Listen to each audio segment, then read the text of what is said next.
सतगुरुदेव की जय।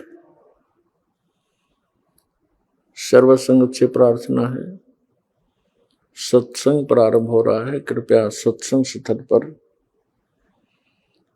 शांति पूर्वक विराजमान होकर के श्रद्धा से सत्संग सुने। परमेश्वर की प्यारी आत्माओं से पुनर्निवेदन है, सत्संग प्रारंभ हो रहा है। कृपया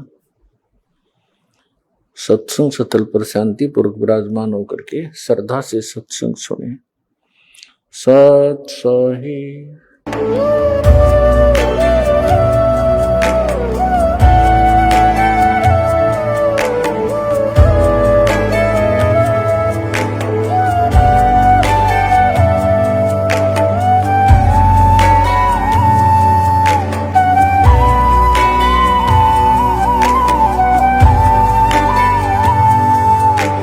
जब लग गुरु मिले न साचा, तब लग गुरु करो 10 पांचा। क्या गुरु बदल सकते हैं? क्या गुरु बदलने से पाप लगता है? अध्यात्म के इस मैदान में आखिर सही गुरु कौन है? गीता जी में वर्णित तत्वदर्शी संत कौन है? इन सभी प्रश्नों के उत्तर जानने के लिए अवश्य सुनिए जगत गुरु तत्वदर्शी संत रामपाल जी महाराज के मंगल प्रवचन। भारत समेत पूरी दुनिया में अलग अलग भगवानों को मानने वाले लोग रहते हैं।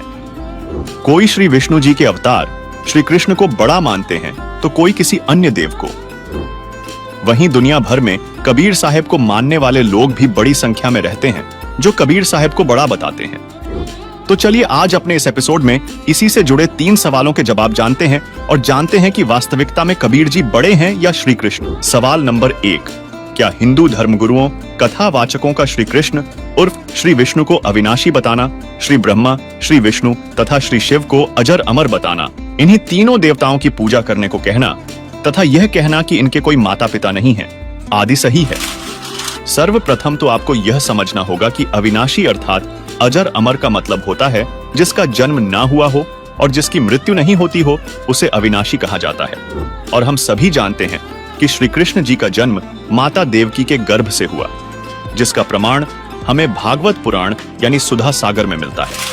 श्री कृष्ण जी विष्णु अवतार थे, यानी स्वयं विष्णु जी ही श्री कृष्ण रूप में देवकी जी के गर्भ से जन्मे थे। इसका प्रमाण आपको दिखाते हैं। अब देखिएगा आपके समक्ष श्रीमद् भागवत सुधा सागर के अंदर प्रमाण दिखाते हैं। गीता प्रेस गोरखपुर से प्रकाशित है। सचित्र श्री भागवत सुधा सागर भगवान वेद व्यास कृत श्री मद् भागवत 12 स्कंदों की सरल हिंदी व्याख्या श्लोकांक सहित सुख सागर, गीता प्रेस गोरखपुर से प्रकाशित है। इसके मुद्रक एवं प्रकाशक है गीता प्रेस गोरखपुर। इसके पृष्ठ नंबर 549 पे 549 पृष्ठ नंबर पर दिखाते हैं। ये देखिएगा 10वां स्कंद अध्याय 3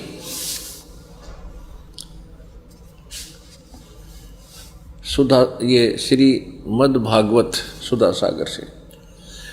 जिस समय भगवान के आविर्भाव का अवसर आया, स्वर्ग में देवताओं की दुदुम्बियां अपने आप बज उठी। उसी समय सबके हृदय में विराजमान भगवान विष्णु देव रूपिणी देवकी के गर्भ से प्रकट हुए। जैसे पूर्व दिशा में 16 कलाओं से पूर्ण चंद्रमा का उदय हो गया हो। पुण्यात्माओं ये स्पष्ट हो गया कि श्री कृष्ण जी ही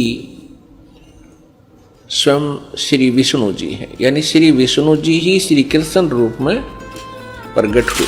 और हम यह भी जानते हैं कि श्री कृष्ण की मृत्यु एक शिकारी के विषाक्त तीर लगने से हुई थी। सुनिए, विष्णु पुराण के अंदर लिखा है कि कुछ यादव बच गए थे श्री कृष्ण जी फिर गए अपने वहां से, नगर से बाहर निकले। उसने उस घास को पाड़ा, उसमें यह लिखा कि वो मूसल बन गए, मूसल। उन मूसलों से शेष बचे हुए यादों को खुद श्री कृष्ण जी ने मारा, कति नाश कर दिया। और आप जाकर लेट गया प्रभास क्षेत्र में एक वृक्ष के नीचे। भगवान श्री कृष्ण के पैर में पद्म, एक चमकीला पदार्थ, जैसे हमारे तिल हो जाते हैं, मुछ हो जाते हैं, ऐसा उनके पैर में जन्म से ही एक पद्म था। वो रात्रि में ऐसे चमकता था जैसे 50-100 वाट का बल्ब चस्याक रहे जगह, और दिन के अंदर भी उसकी चमक सी बनी रहती थी। तो श्री कृष्ण जी एक वृक्ष के नीचे, सारा जब उनका नाश हो लिया, रहे खे को खुद मार कर शेष बच्चों को, और बैठ लेट गया उस वृक्ष के नीचे, पैर पे पैर रख के, पैर घुटने पर दूसरा पैर रखा हुआ था, पद्म वाला पैर ऊपर था, वो चिमक रहा था। और वृक्ष की जो चारों तरफ जो टहनियां थी झुकी हुई थी, झुरमट सी बनी हुई थी। और वो शिकारी जिसने उस कढ़ाई के कड़े का अपना विषाक्त तीर बनवाया था, जहर से बुझा कर तीर बनवा रखा था, उसी तीर को लिए हुए उस दिन, और सुबह से लेकर दोपहर तक वो घूमता रहा जंगल में। कोई शिकार नहीं मिला उसको, शिकार करने गया था। उसने क्या देखा कि वृक्ष की झुरमटें इतनी नीचे तक लटक रही थी, जमीन को छू रही थी। उनकी अंदर से उसने भगवान श्री कृष्ण जी के पैर के पद्म की एक चमक देखी। उसने सोचा कोई मर्ग बैठा है, हिरण, और उसकी आंख चमक रही है। यदि मैं इधर से जाऊंगा तो ये भाग जाएगा, कोई हिरण मुझे मिला नहीं है, क्यों ना यहीं से इसको मार डालूं। झुरमठों में से निशाना साध के मर्ग की हिरण की आंख जान के भगवान श्री कृष्ण के पैर पर तीर मार दिया विषाक्त। ज्यों ही तीर लगा, श्री कृष्ण जी कराहने लगे, रे मर गया रे, मर गया रे, मर गया रे। शिकारी ने सोचा किसी मनुष्य का लग गया भाई, ये तो बात बिगड़गी। दौड़ के आगे देखा, क्या देखा कि द्वारकाधीश मुकुट समेत वहां तड़फ रहा है। उस मुकुट आदि से वो पहचान गया कि ये राजा है। तब उसने करबद्ध होकर कहा कि भगवान मुझे गलती होगी, अनजाने में लग गया मेरी, आप तो अंतर्यामी हैं, आप सारी जानते हो, मेरी इच्छा नहीं थी आपको मारने की, मेरी कोई दुश्मनी नहीं थी आपसे, और ऐसे ऐसे मेरे से गलती होगी, मैंने आपके इस चमक को हिरण की आंख जाना। तब श्री कृष्ण जी ने कहा, क्योंकि काल के हाथ में रिमोट, वह दिव्य दृष्टि दे दी कि भाई ये तेरा और मेरा कोई पिछला अकाउंट था, वो क्लियर हो गया।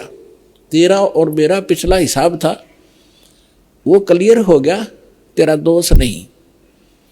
अब वो शिकारी कहने लगा, भगवान आपका और मेरा, आप राजा में रंक, आपका और मेरा क्या हिसाब हो सकता है। तब श्री कृष्ण ने कहा कि मैं श्री राम रूप में आया था राजा दशरथ के घर, और आप थे बाली सुग्रीव के भाई। उस समय मैंने आपको वृक्ष की आड़ लेकर धोखा देकर मारा था, और आपने जब कहा था कि आपने ये बदला देना पड़ेगा, आप युद्ध के नियम से फेल हो गए हो, तब मैंने कहा था कि तेरा बदला दूंगा। आज तेरा मेरा वो अकाउंट क्लियर हो लिया। अब यहां परमात्मा कहते हैं, बदला कहीं ना जात है इस तीन लोक के माही, सतगुरु मिले कबीर से फिर लेन देन कछु नाही।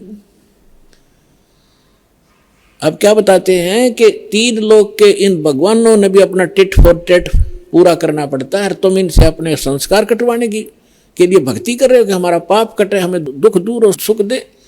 ये अपने दुख नहीं दूर कर सके, तुम्हारे कैसे कर देंगे, भगवान कहा करते थे कबीर जी। और समर्थ कबीर साहब की शरण में आने से फिर ये लेन देन समाप्त कर देंगे आपका, कुछ नहीं बचेगा। सब अपनी कलमिन के पास, समर्थ के पास पावर होती है कि मासा घटे ना तिल बधे, विध ना लिखे जो लेख, और सच्चा सतगुरु मेट कर ऊपर मार दे मेघ। अपने आत्माओं, सूक्ष्म वेद में बताया है, दुर्वासा को पे तहा समझन आई नीच, 56 करोड़ या 2 कटे वो मची रुद्र की कीच। अब ये भगवानों की तो दे दिया हिसाब किताब आपको, ये भगवान तो इसे थे आपके। अब जिनको आप ऋषि महर्षि मानते थे, दुर्वासा जी को तोप मानते थे कि बड़े महापुरुष हैं, वो तो नीच थे 1 नंबर के। सूक्ष्म वेद के अंदर परमात्मा ने कहा है कि दुर्वासा कोपे तहा, दुर्वासा वहां क्रोधित हुआ। किस बात पे? बच्चों ने मजाक कर दिया कि बिजली गिर गई थी, साधु संत ठीक है बेटा भाग जाओ, खबरदार आगे बकवाद करीता है निकम्यो। ऐसी करते संतों के साथ मजाक करते, इतना कह के छोड़ सके था। और शराब दे दिया तुम्हारा नाश होगा। आम व्यक्ति से भी गिरे हुए थे ये लोग, जिनको मैं ऋषि माना करते थे। एक बुजुर्ग आदमी बड़े आदमी से को बालक मजाक भी कर ले, उसको इतना भयंकर श्राप दिया करते हैं। पुरात्माओं जैसे किसी के हाथ में बंदूक है, पिस्टल है, और कोई बालक मजाक कर दे और उसका वो गोली मार दे, वो तो एक 1.5 आदमी होगा समर्थ। उसको पता है तो कितनी भयंकर वस्तु लिए यार, किसके ऊपर दाग रहा है। वो नीच व्यक्ति होता है, मजाक करने पे भी इतनी भी सहन नहीं कर सकता। तो इस स्थिति के थे वो ऋषि, उनके पास ये हथियार थे वचन के और शराब देने के। तो यहां सूक्ष्म वेद में लिखा है कि दुर्वासा को पे तहा क्रोधित हो गए और समझ न आई नीच, ये भी नहीं सोचा तू क्या करने जा रहा है। और 56 करोड़ या 2 कट गए और वह मची रुद्र की कीच, यानी रक्त की 11 माचगी, खून की 11 मचगी। 56 करोड़ आदमी जहां लाश हो जाए और नदी बह कर चल पड़े खून की, रक्त की। तो यहां पुण्यात्माओं, ना तो ये भगवान समर्थ जिनको हम पूजा करते, ना ये ऋषि एक अन्य के जिनको ज्ञान ही नहीं था, इनको ये नहीं पता भगवान कौन है। अब ये भगवान के लिए निकले थे घर से, साधना करेंगे, भक्ति करेंगे। अंगारों से शीतलता की खोज करने लगे। अंगारों पर चलने के अभ्यस्त हो गए। थोड़ी आंच को भी हम, थोड़ी ही आग को, आंच को हम सुख मान रहे। झूठे सुख को सुख कहे ये मान रहा मन मोद, ये सकल चबीना काल का, कुछ मुख में कुछ गोद। साथ ही गीता प्रेस गोरखपुर से प्रकाशित श्रीमद् देवी भागवत यानी देवी पुराण के 3रे स्कंध के पृष्ठ 123 में श्री कृष्ण उर्फ श्री विष्णु जी स्वयं कहते हैं कि हमारा तो जन्म और मृत्यु होता है, हम अविनाशी नहीं हैं। देखिए, ब्रह्मा जी, विष्णु जी, शिव जी ये नासवान है, इनकी जन्म मृत्यु होती है। ये भी इस जन्म मृत्यु के दीर्घ रोग से ग्रस्त है। तो ये तक कुनीन है। अब थोड़ी सी बूरा खिलाते हैं, अब थोड़ा सा शुगर खिलाते हैं आपको, और शुगर के साथ ये कुनीन आसानी से गले उतर जाएगी। जिन सदग्रंथों को पवित्र हिंदू धर्म शिरोधार्य मानता है, उन्हीं सदग्रंथों में यानी इन भगवानों की जीवनी में ये विद्यमान है। अब देखिएगा श्रीमद् देवी भागवत, सचित्र मोटा टाइप, केवल हिंदी, गीता प्रेस गोरखपुर से प्रकाशित है। ये इसके संपादक कौन हैं? हनुमान प्रसाद पोदार, चिमनलाल गोस्वामी। प्रकाशक एवं मुद्रक हैं गीता प्रेस गोरखपुर, गोविंद भवन कार्यालय, कोलकाता का संस्थान। इसके 123 पृष्ठ पर देखिएगा। इस पवित्र सदग्रंथ के इस उल्लेख से कितना स्पष्ट होगा। 3रा स्कंध श्री देवी भागवत। अब यहां विष्णु जी अपनी माता दुर्गा यानी अष्टंगी की स्तुति करते हुए क्या कह रहे हैं? तुम शुद्ध स्वरूपा हो, ये सारा संसार तुम ही से उद्भासित हो रहा है। मैं ब्रह्मा और शंकर हम सभी तुम्हारी कृपा से विद्यमान हैं। हमारा आविर्भाव और तिरोभाव हुआ करता है। हमारा तो आविर्भाव माने जन्म और तिरोभाव माने मृत्यु हुआ करता है।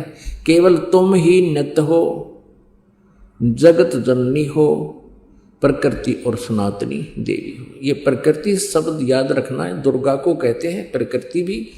जो श्रीमद् भगवत गीता जी अध्याय नंबर 14 के श्लोक नंबर 3, 4, 5 में ये प्रकृति शब्द वहाँ इस दुर्गा के लिए ही है कि प्रकृति से उत्पन्न तीनों गुण, रजगुण ब्रह्मा, सतगुण विष्णु, तमगुण शिव जी। तो यहाँ स्पष्ट हो गया कि ब्रह्मा, विष्णु और शंकर यानी शिव जी, इनकी जन्म और मृत्यु होती है। भगवान शंकर बोले, देवी यदि महाभाग विष्णु तुम्ही से प्रकट हुए हैं तो उनके बाद उत्पन्न होने वाले ब्रह्मा भी तुम्हारे ही बालक हुए, यानी से सिद्ध है दुर्गा से इनका जन्म हुआ है। फिर मैं तमोगुणी लीला करने वाला शंकर क्या तुम्हारी संतान नहीं हुआ? अर्थात मुझे भी उत्पन्न करने वाली तुम ही हो शिवे। संपूर्ण संसार की सृष्टि करने में तुम बड़ी चतुर हो। इस संसार की सृष्टि, स्थिति और संहार में तुम्हारे गुण सदा समर्थ हैं। उन्हीं तीनों गुणों से उत्पन्न हम यानी ब्रह्मा, विष्णु एवं शंकर नियमानुसार कार्य में तत्पर रहते हैं। तीनों गुणों रजगुण, सतगुण, तमगुण। रजगुण ब्रह्मा जी, सतगुण विष्णु जी, तमगुण शंकर जी, ये भी सिद्ध हो गया। हमारे पवित्र सदग्रंथ जो इनकी जीवनी है भगवानों की, उस जीवनी में स्पष्ट है कि ये नाशवान है, ये स्वयं स्वीकार करते हैं हमारा जन्म मृत्यु होता है, हम अविनाशी नहीं हैं। जिससे निम्न बातें सिद्ध होती हैं। पहली, श्री कृष्ण उर्फ श्री विष्णु, श्री ब्रह्मा तथा श्री शिव जी अजर अमर अविनाशी नहीं हैं, बल्कि इनका जन्म मृत्यु होता है, यानी ये नाशवान हैं। दूसरी, ये तीनों देवता केवल नियमानुसार कार्य ही कर सकते हैं, किसी के प्रारब्ध में परिवर्तन नहीं कर सकते। तीसरी, श्री ब्रह्मा, श्री विष्णु तथा श्री शिव की माता दुर्गा है। चलिए इनके पिता के विषय में जानते हैं। अब इनका पिता कौन है, क्योंकि माता वाला कंसेप्ट तो क्लियर हो गया। अब इनका पिता कौन है? ब्रह्मा, विष्णु और शिव का ये काल रूपी ब्रह्म है। इसके लिए भी आपको थोड़ा सा कंसेप्ट क्लियर करते हैं। अब देखिएगा श्री शिव पुराण, गीता प्रेस गोरखपुर से प्रकाशित है। श्री संक्षिप्त श्री शिव पुराण, सचित्र मोटा टाइप, केवल हिंदी। संपादक हनुमान प्रसाद पोदार और प्रकाशक में मुद्रक हैं गीता प्रेस गोरखपुर, गोविंद भवन कार्यालय, कोलकाता का संस्थान। इसके 98वें पृष्ठ से हम पढ़ेंगे। ये रुद्र संहिता संक्षिप्त शिवपुराण 98 पृष्ठ, 98वें पृष्ठ पे, यहां देखिएगा नीचे। अपने पुत्र नारद की यह बात सुनकर लोक पितामह ब्रह्मा वहां इस प्रकार बोले। ये अध्याय 5 समाप्त हुआ रुद्र संहिता का। 6ठे अध्याय में ब्रह्मा जी ने कहा, ब्रह्मन देव शिरोमणे, तुम सदा समस्त जगत के उपकार में ही लगे रहते हो। तुमने लोगों के हित की कामना से बहुत उत्तम बात पूछी है। जिस समय समस्त चराचर जगत नष्ट हो गया था, सर्वत्र केवल अंधकार ही अंधकार था। बस उस समय तत्सद ब्रह्म, उस समय तत्सद ब्रह्म, इस श्रुति में जो सत सुना जाता है एकमात्र वही शेष था। ये आपने 99 पृष्ठ पर पढ़ा। अब 100 पृष्ठ पर देखते हैं। ये 100 पृष्ठ पे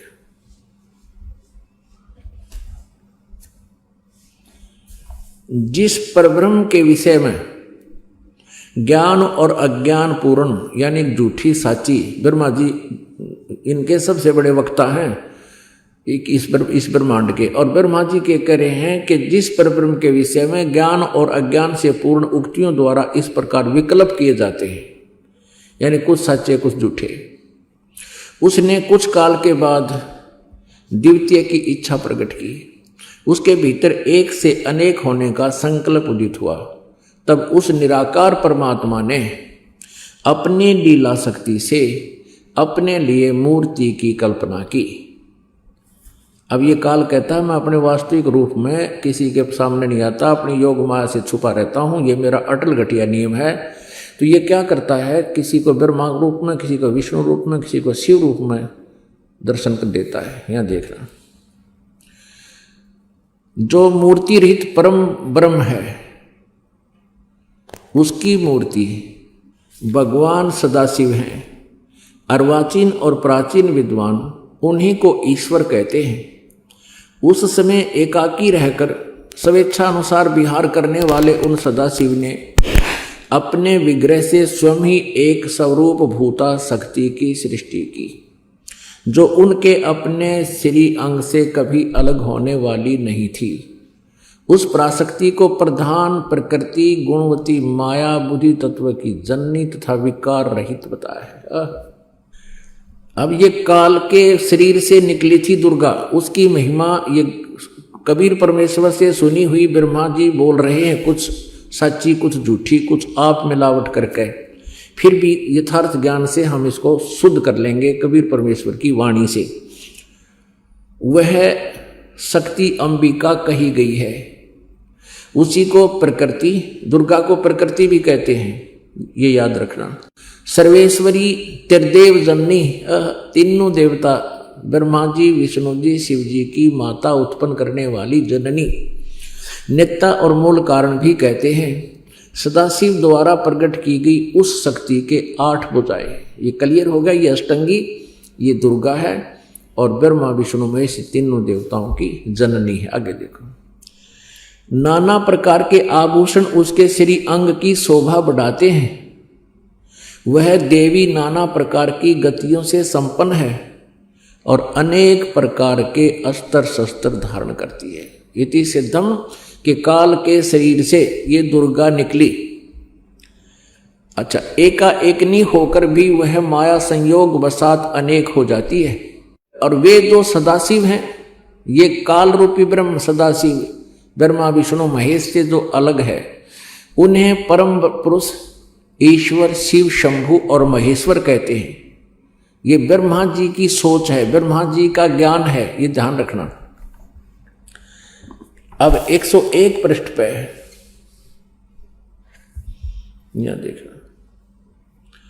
अब ये प्रकरण चल रहा है इस काल रूपी ब्रह्म का। वे जो सदाशिव हैं उन्हें परम पुरुष ईश्वर शिव शंभु और महेश्वर कहते हैं। वे 101 पृष्ठ पा गया। वे अपने सारे अंगों में भस्म रमाए रहते हैं। उन काल रूपी ब्रह्म ने, काल रूपी ब्रह्म कहो, शरपुरुष कहो, इसको ब्रह्म कहो, ये सदा शिव यानी शिव रूप में प्रकट होकर के ब्रह्मा विष्णु महेश की ये उत्पत्ति की जानकारी यहाँ पर हो रही है।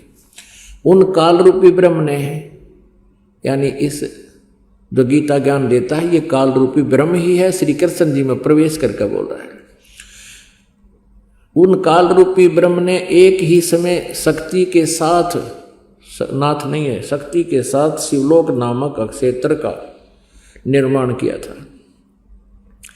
उस उत्तम अक्षेत्र को काशी कहते हैं। वे प्रियतम रूप शक्ति और शिव, प्रियतम पति पत्नी रूप में शिव, शक्ति और शिव, दुर्गा और ये काल रूपी ब्रह्म जो परमानंद स्वरूप है, उस मनोर अक्षेत्र में नित्य निवास करते हैं। आगे देखो, देव से एक समय उस आनंद वन में रमण करते हुए शिवा और शिव के मन में, दुर्गा और काल के मन में, इस काल रूपी ब्रह्म के मन में यह इच्छा प्रगट हुई यहाँ शिवा इसलिए करेंगे पार्वती रूप बनाकर रखता अपनी पत्नी को, जब ये स्वयं शिव रूप में होता है। शिवा और शिव के मन में यह इच्छा हुई कि किसी दूसरे पुरुष की सृष्टि करनी चाहिए, यानी कोई बच्चा उत्पन्न करना चाहिए जिस पर यह सृष्टि संचालन का महान भार रखकर हम दोनों केवल काशी में रहकर स्वेच्छा अनुसार विचरें और निर्वाण धारण करें। ऐसा विचार निश्चय करके शक्ति सहित सर्वव्यापी परमेश्वर शिव ने अपने वाम भाग के 10वें अंग पर अमृत मल दिया। फिर तो वहां से एक पुरुष प्रकट हुआ। पुण्यात्माओं, अब यहां ये स्पष्ट कर दिया है कि उन्होंने पति पत्नी व्यवहार किया, वहां से एक पुरुष यानी एक पुत्र उत्पन्न हुआ। यहां देखना, ये 102 पृष्ठ पर हम पढ़ेंगे।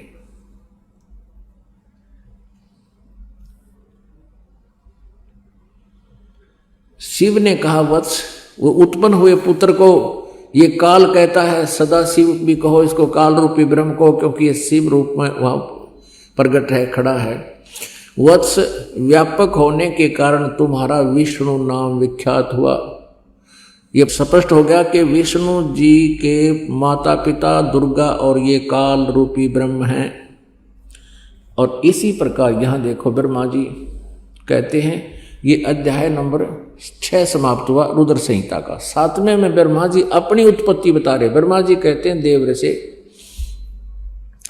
तत्पश्चात कल्याणकारी परमेश्वर शाम सदाशिव ने पूर्ववत परिवर्तन करके, यानी जैसे विष्णु को उत्पन्न किया, दोनों ने मिलकर अपने दाहिने अंग से उत्पन्न किया। याग अपने आत्माओं, ये स्पष्ट हो गया कि श्री ब्रह्मा जी श्री विष्णु जी के माता पिता ये सदाशिव रूपी यानी काल रूपी ब्रह्म, इसको सदाशिव कहो, और शिवा कहो चाहे दुर्गा कहो, प्रकृति कहो। ये दुर्गा इनकी माता है और ये काल इनका पिता है। अब यहाँ अनुवाद करता थोड़ी सी गड़बड़ कर गया हिंदी में, संस्कृत में बिल्कुल सही लिखा है कि अब शिव जी से शिव जी की उत्पत्ति कैसे बताऊं, जची नहीं उसके दिल में, इसलिए उन अनुवाद ही गलत कर दिया। और परमात्मा कहते हैं, चोर चुरावे तूंबड़ी, वो गड्ढे पानी में, वो गड्ढे हुआ ऊपर आवे, न सच्चाई छनी ना। इन्होंने सच्चाई को छुपाने की भरसक कोशिश की, लेकिन फिर भी ये सच्चाई को मिटा नहीं सके। आप जी को ये पढ़ने को मिला कि श्री ब्रह्मा जी श्री विष्णु जी के माता पिता ये प्रकृति यानी दुर्गा माता है और ये काल रूपी ब्रह्म इनका पिता है। अब यहाँ इस अनुवादकर्ता ने विचलित होकर के भगवान शिव जी की उत्पत्ति नहीं वर्णन किया, लेकिन सच्चाई छुप नहीं सकती। अब देखिएगा 9वें अध्याय में 110 पृष्ठ पर इन तीनों से अलग है वो जो इनका पिता है। देखिएगा, संक्षिप्त शिव पुराण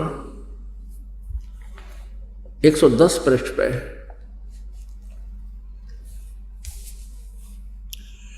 ये 9वां अध्याय है रुद्र संहिता का। ये रुद्र संहिता ही चल रही है, ये 9वां अध्याय है। इस प्रकार ब्रह्मा विष्णु तथा रुद्र इन 3 देवताओं में गुण हैं, परंतु शिव गुणातीत माने गए हैं। इन 3 देवताओं में गुण है परंतु शिव गुणातीत माने गए। ये काल रूपी ब्रह्म है, इसको ब्रह्म कहो चाहे काल रूपी ब्रह्म कहो चाहे सरपुरुष कहो, ये ब्रह्मा विष्णु और शिव का पिता है। अब आपको थोड़ा सा और कंसेप्ट क्लियर करते हैं। अब पवित्र शिव पुराण में यह स्पष्ट हो गया कि ब्रह्मा जी विष्णु जी और शिव जी इनकी जन्म मृत्यु होती है, और यही प्रमाण दिया है श्री मद देवी भागवत यानी शक्ति पुराण ने कि ब्रह्मा विष्णु महेश नासवान हैं, दुर्गा इनकी माता है। अब ये कंसेप्ट के यहाँ ब्रह्मा विष्णु महेश से अलग है एक ब्रह्म जो इनका पिता है, वो देखना विष्णु पुराण भी इसका समर्थन करेगी।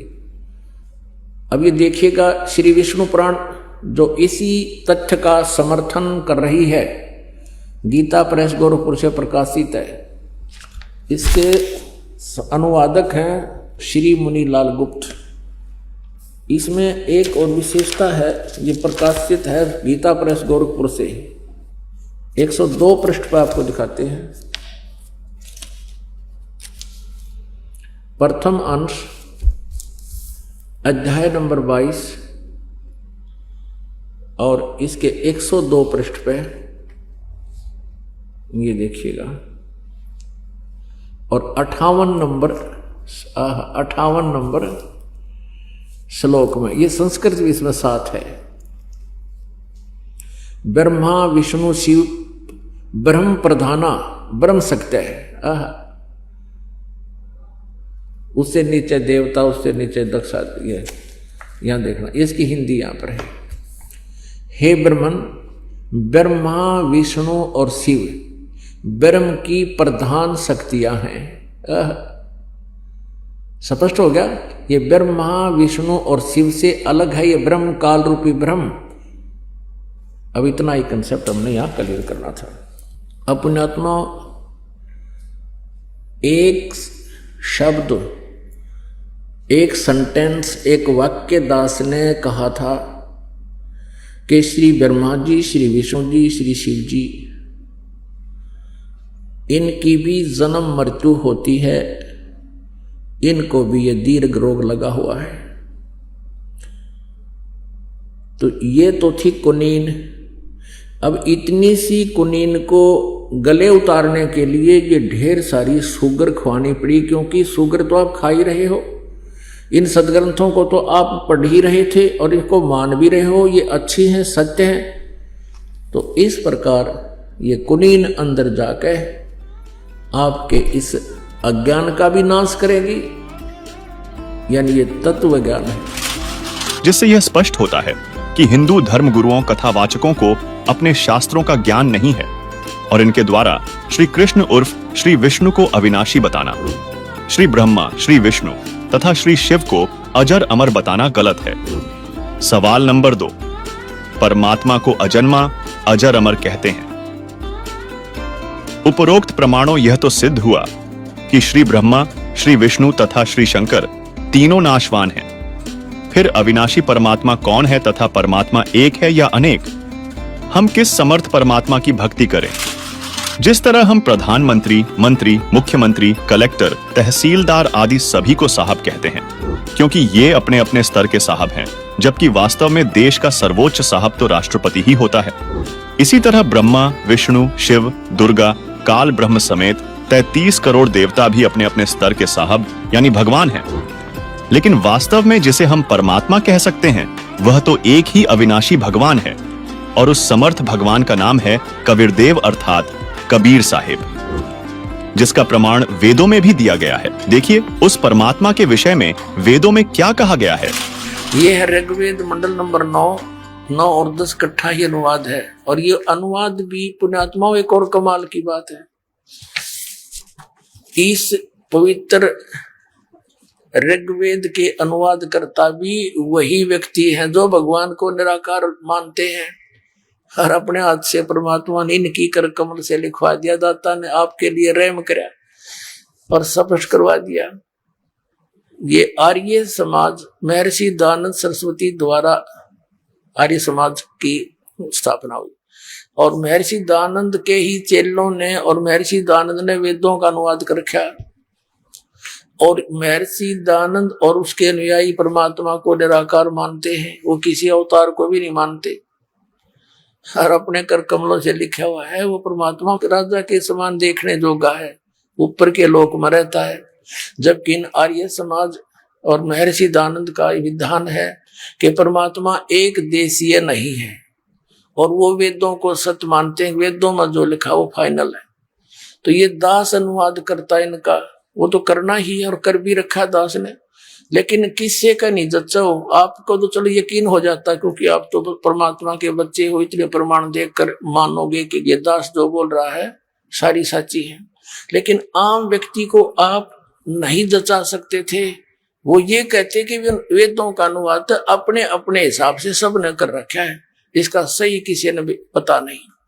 अब यह भी गुंजाइश ना छोड़ी कि उन्हीं के कर कमलों से लिखा हुआ है और हम उसको मानते परमात्मा साकार, वेदों में अनुवाद उन्हीं का किया हुआ है और सच्चाई है। तो परमात्मा ने उनकी बुद्धि पर पत्थर डाल दिए उस समय जब ये 5-4 श्लोक अनुवाद किए ना, बाकी दड़ंगा कर रखे, इन्होंने पूरे वेदों का अनुवाद ठीक से किया ही नहीं। ये आपके लिए मेहर की दाता ने, नहीं तन्नो कहा आपके गुरुजी ने संस्कृत आती नहीं, वो कहा कि वेदों का अनुवाद करेगा, बेकार रहा तुम्हें।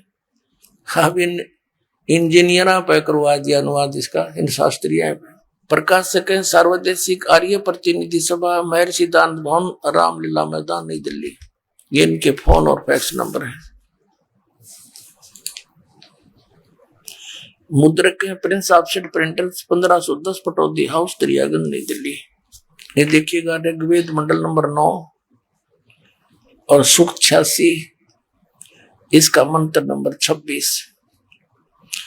यज्ञ करने वाले यजमानों के लिए परमात्मा, अर्थात यज्ञ माने धार्मिक अनुष्ठान यानी भक्ति साधना करने वाले यजमान माने भक्त, भक्तों के लिए परमात्मा सब रास्तों को सुगम करता हुआ और उनके विघ्नों को मर्दन करता है, नाश करता है उनके संकटों का, उनको पवित्र करता हुआ और अपने रूप को सरल करता हुआ वह कांति में परमात्मा। इन्होंने यहाँ कबीर का अर्थ सर्वज्ञ कर दिया, ये लिखना था वो कबीर देव। अब ये कंसेप्ट क्लियर करना पड़ेगा यहाँ पर, क्योंकि परमात्मा कहते हैं 9 मन सूत उलझिया, इन्होंने 9 मन सूत उलझा रखा है। और ऋषि रहे झकमार, 9 मन सूत उलझिया ऋषि रहे झकमार, और सतगुरु ऐसा सुलझा देगा उलझे ना दूजी बार। अब देखना ये यजुर्वेद है, यानी महर्षि दानंद द्वारा इसका अनुवाद है। और ये कहाँ से प्रकाशित है? प्रकाशक सार्वदेशिक कार्य प्रतिनिधि सभा 2/5 महर्षि दानंद भवन, रामलीला मैदान, नई दिल्ली। और महर्षि दानंद द्वारा इसका अनुवाद है। मुद्रक है Prince offset printers, 1510 Pataudi house, नई दिल्ली, दरियागंज, नई दिल्ली। अब इसके 36वें अध्याय का प्रथम मंत्र है।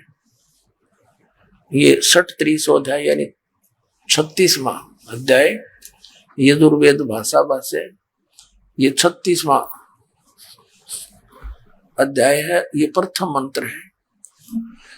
रचम वाचम परपदे मनो यजु परपदे, ये यजु शब्द है। ये यजु शब्द है, 1-2 अपसर्ग लगा रखे हैं इसके, इसका यहाँ अनुवाद है इसी में। महर्षि दानंद ने किया है यजु माने यजुर्वेद, बिल्कुल सही है, क्योंकि यजुर्वेद की महिमा लिखी जा रही थी, बोली जा रही है, तो यजु लिखा है। यजु का अर्थ अंडरस्टूड है कि यजुर्वेद के बारे में जानकारी है। तो जहां पर इन्होंने कवि कर दिया, कबीर का अर्थ कवि कर दिया, तो उसका अर्थ है कबीर देव। वो लिखना पड़ेगा जहां प्रसंग बस परमात्मा की जहां महिमा चल रही होगी तो लिखना पड़ेगा कबीर का अर्थ कबीर देव।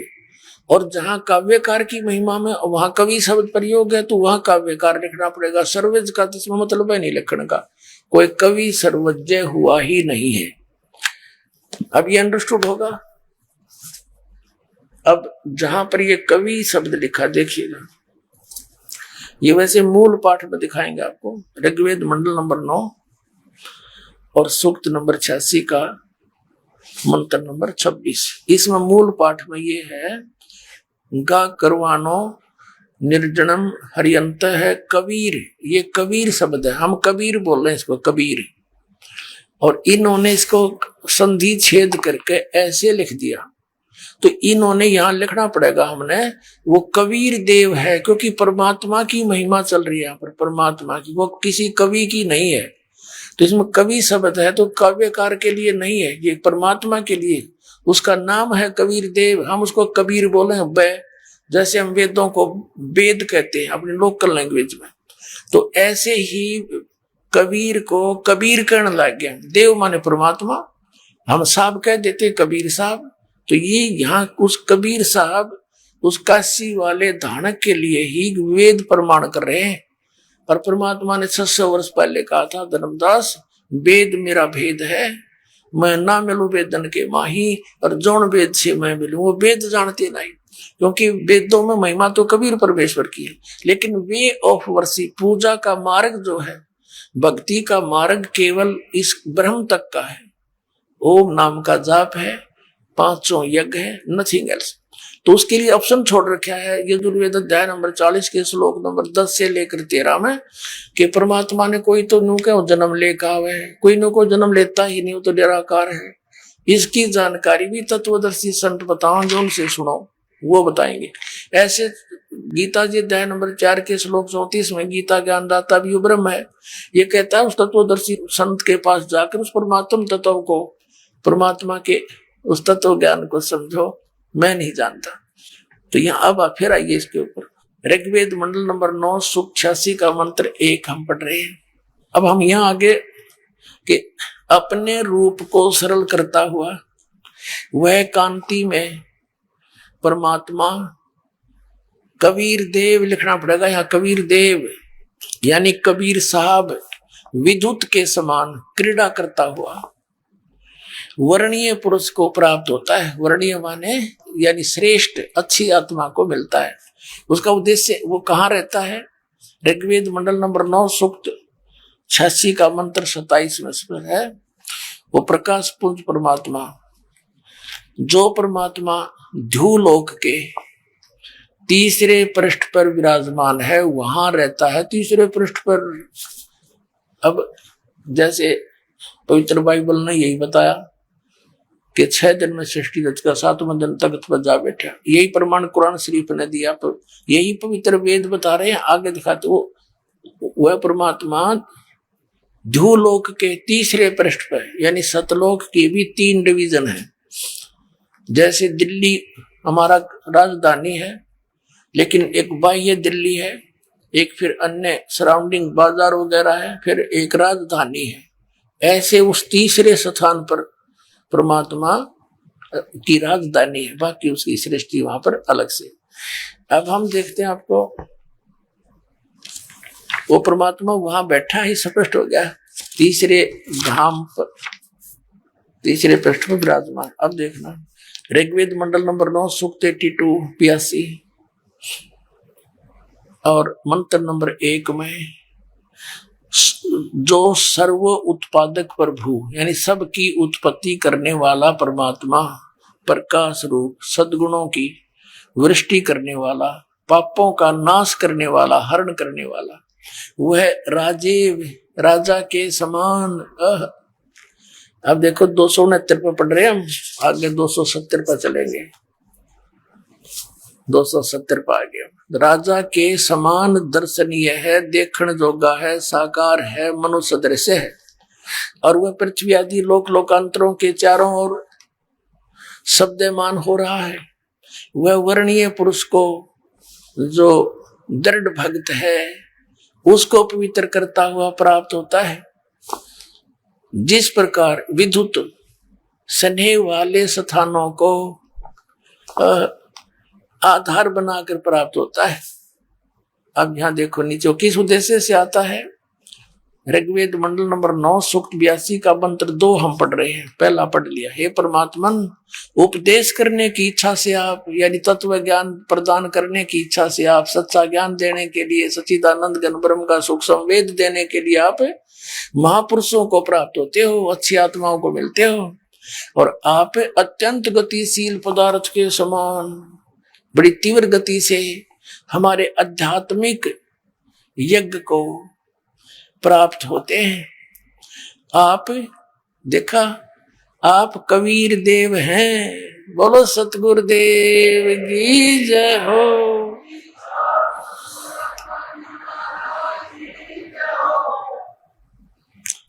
आप कबीर देव हैं, कबीर साहब हैं, शुद्ध स्वरूप हैं।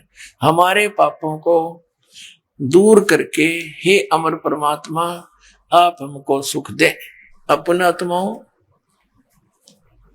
अब क्या सिद्ध हुआ कि परमात्मा मनुष्य सदृश है, और जैसा कि पवित्र बाइबल ने, पवित्र कुरान शरीफ ने बताया, ऐसे ही पवित्र वेदों ने बताया कि वो परमात्मा धूलोक के तीसरे पृष्ठ पे यानी ऊपर तेजो में, धूलोक माने तेजो में, लोक में वो परमात्मा विराजमान है।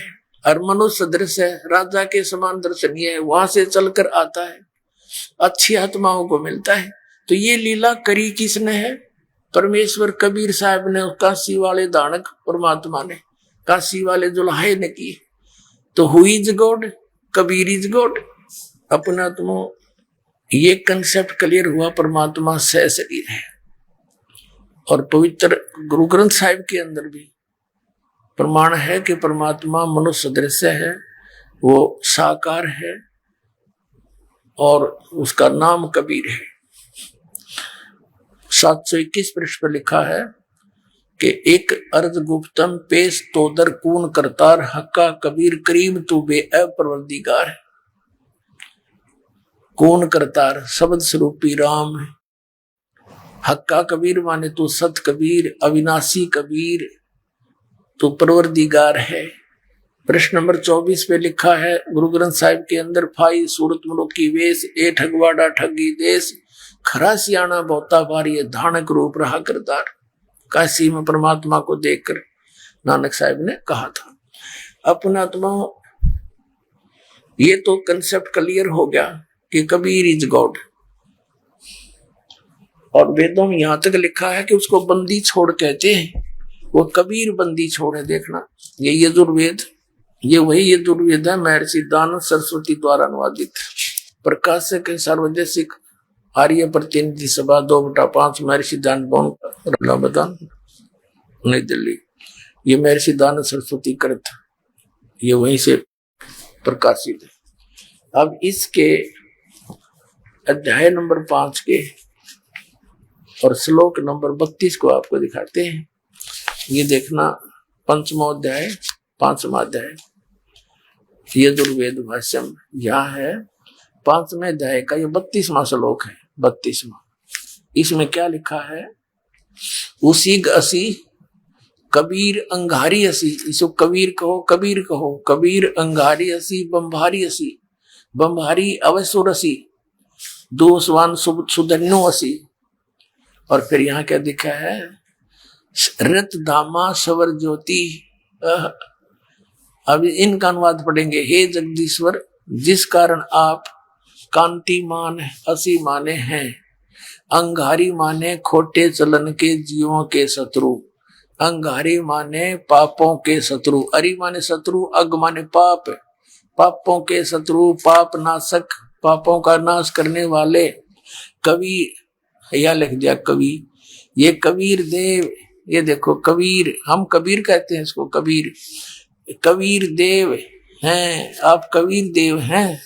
और बम्भारी माने बंधनों के शत्रु, अरि माने शत्रु, बम्ब माने बंधन, आप बंदी छोड़ हैं, बंधनों के शत्रु, बंदी छोड़, हम उसको बंदी छोड़ कहते हैं। और आप रत धामा सवर ज्योति, सवर ज्योति माने स्वयं प्रकाशित लोक में, लोक है कौन सा? रत धामा, सत धाम युक्त असी माने हैं। रत माने सत्य, ये लिख रहे हैं खुद अर्थ, रत माने सत्य और धाम का अर्थ धाम लिख दिया, हम लोक कह दे हैं। आप सतलोक में रहने वाले हो, आप सतलोक वासी हो, सतलोक में रहने वाले हो, रत धामा। अब देखिए परमेश्वर कबीर जी समर्थता का अन्य प्रमाण वेदों में। अब ये वही है, प्रकाशक है सार्वजनिक कार्य प्रतिनिधि सभा महर्षि दान भवन रामलीला मैदान नई दिल्ली। इसमें चलिएगा सूक्त नंबर 10, मंडल नंबर 10, सूक्त 161, मंडल 10 और 161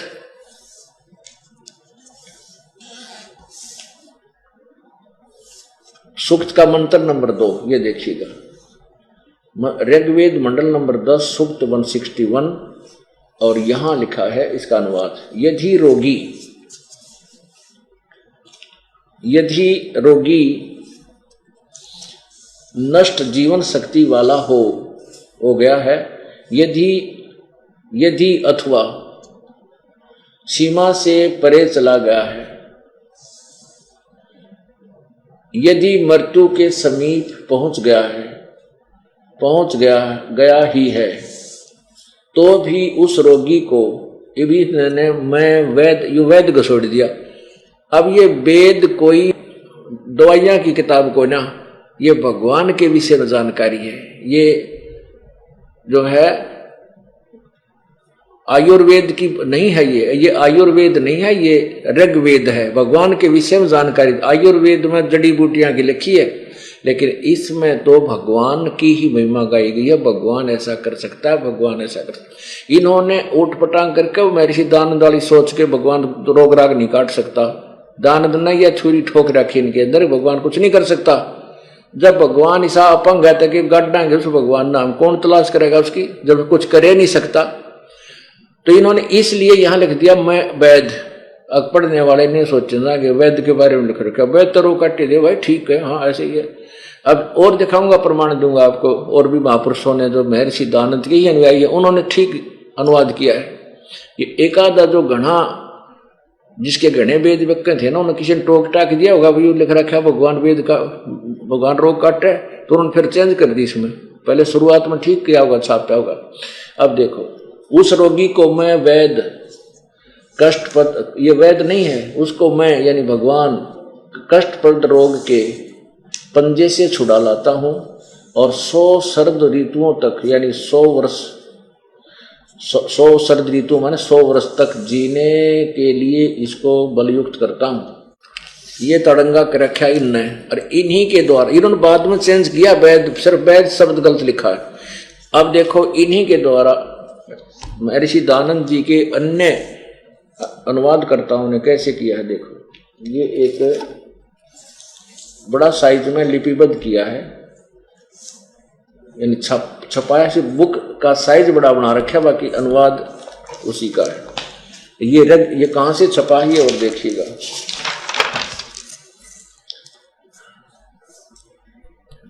प्रधान कार्यालय वेद मंदिर, महात्मा वेद भिक्षु सेवा आश्रम, लेखराम नगर, इब्राहिमपुर, मुखमेलपुर, दिल्ली। दयानंद संस्थान नई दिल्ली का प्रकाशन।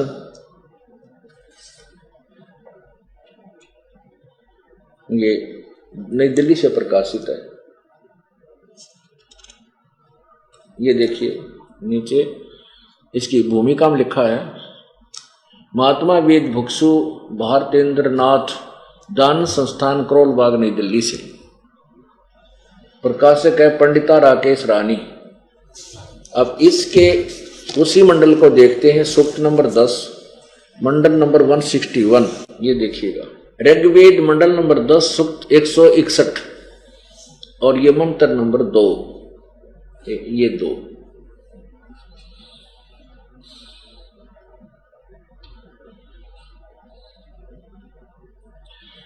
ये इसमें लिखा है कि यदि किसी रोगी का जीवन शक्ति समाप्त हो, यदि वह सीमा से भी परे हो गया है, यदि वह मृत्यु के सन्निकट चला गया है, तो भी उसे मैं भारी कष्टप्रद रोग के पंजे से मुक्त कराऊं तथा उसे 7 वर्ष के जीवन हेतु बल संपन्न करूं। भावार्थ में क्लियर किया है, यदि रोगी की जीवन शक्ति समाप्त हो रही है और उसका रोग सीमा को पार कर गया है, तब भी परमात्मा उसे इस कष्टप्रद रोग से तब भी परमात्मा उसे इस कष्टप्रद रोग से मुक्त कर 7 यानी 100 वर्ष का जीवन दे सकता है। बिल्कुल सही है। इन्हीं के द्वारा दूसरे अनुवादकर्ता ने ठीक किया है, क्योंकि ये थोड़ा व्यक्य था और ये सार्वजनिक की देशी पर आर्य प्रतिनिधि सभा के ये वेद गणे व्यक्ति के, तो किसी ने पढ़ कर समझदार ने टोक दिया, मैं ऋषि जी तो यूं कहे हर इसमें लिख रखा है ऐसा, तो बदल दो थोड़ा वैद लिख दिया वैस। अब चक्कर काटने जाओ भाई, कोई वैद लिख रखा है, वैद काटा। अरे सेंटेंस देखो, ये कोई दवाइयां किताब नहीं है, ये वेद है, प्रभु की महिमा गाई गई इसमें। अब और दिखाता हूं आपको, इसमें आगे क्या लिखा है। इसमें आगे लिखा है 5वें मंत्र में, इसी ऋग्वेद मंडल नंबर 10 के सूक्त 161 के 5वें मंत्र में परमात्मा कहता है कि हे पुनर्जन्म प्राप्त प्राणी, के परमात्मा की शरण में आने से यदि तेरा जीवन नष्ट, तेरा आगे शेष जीवन ही ना रहा हो और तेरी मृत्यु भी हो जाए तो भी मैं तुझे पुनर्जीवन दे दूं। हे पुनर्जीवन प्राप्त प्राणी, आगे देखो एक जीवन तो प्राप्त हो गया, फिर आंख, नाक, अंग, हाथ, पैर सब ये भी तो चाहिएंगे। यदि आगे तेरे संस्कारवश आंख भी नष्ट होनी हो या कितने टांग कटनी हो, कुछ और भी हानि होनी हो, तो मैं तुझे तेरे सर्व अंगों की रक्षा करूंगा। हे पुनर्प्राप्त प्राणी, तो मेरी शरण में समर्पण हो और जैसे भी मेरा संत तुझे विधिवत साधना बताए सत साधना कर, और फिर मैं तुझे मिलूं, प्राप्त भी होऊंगा और तेरे सभी अंगों की मैं रक्षा आजीवन करूंगा। आंख भी जानी हो तो भी तेरी आंख ठीक कर दूंगा। ये देखना ऋग्वेद मंडल नंबर 9,